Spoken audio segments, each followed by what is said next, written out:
tinatawag na extra high-speed interface wire na matatagpuan sa Mugun City. Gawa to sa pinakamatibay na metal string. Nauunat ito at hindi basta-basta napuputol. Isa itong espesyal na uri ng connecting wire. Tinatawag din itong gigawire.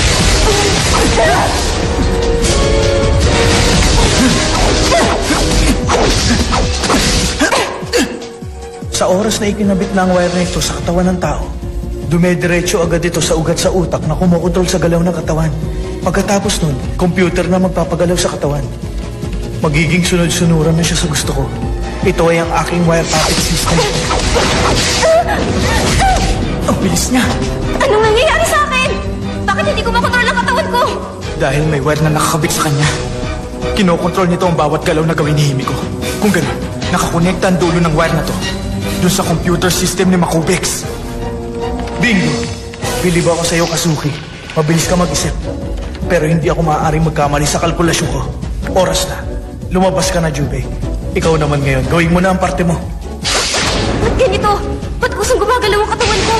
Kailangan ko nang gumawa ng paraan. Dapat matigil ng larong ito, Makubex! Pakiusap! Tulungan mo ako, Kazuki! Kailangan kong maputol ang wire na yun. Stream Protected Zone! Ngayon na! Walang kwenta yun. Kalkulado ko na mangyayari. Pasensya ka na. Game over.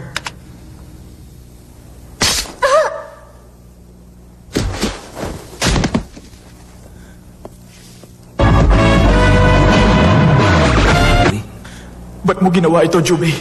Huwag mo sabihin na...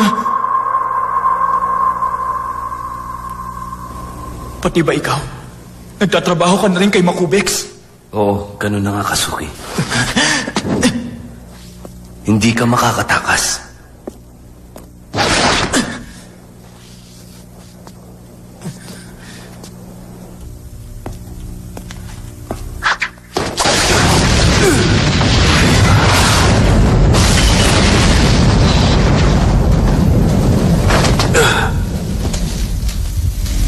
Mas mabuti nga magpakamatay ka na lang kaysa akong pumatay sa'yo.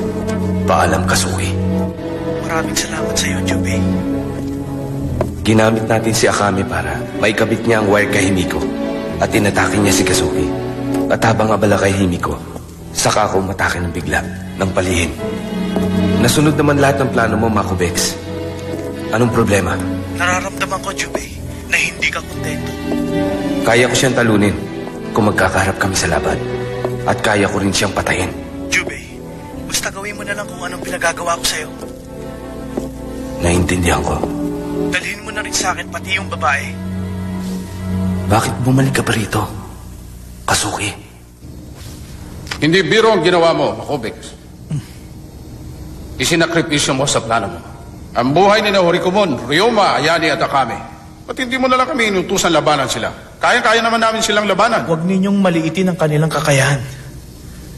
Alam ko ang ginagawa ko. Makinig kayo.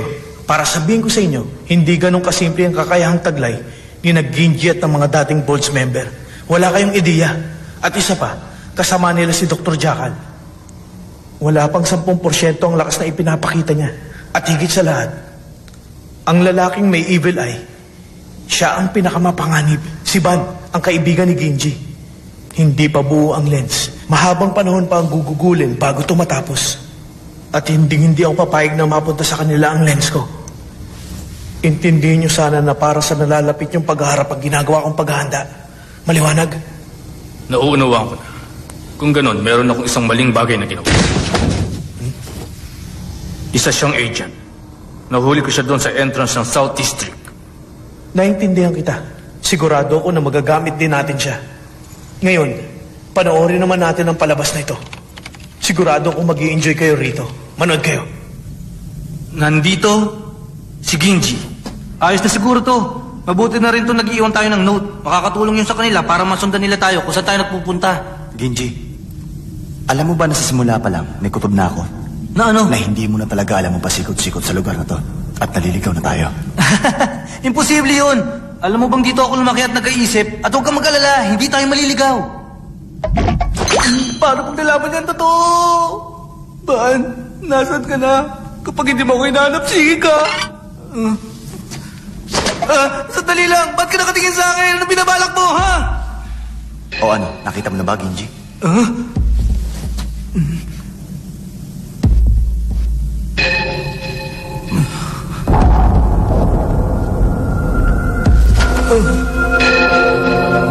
May kung ano dyan sa loob. Tingnan natin.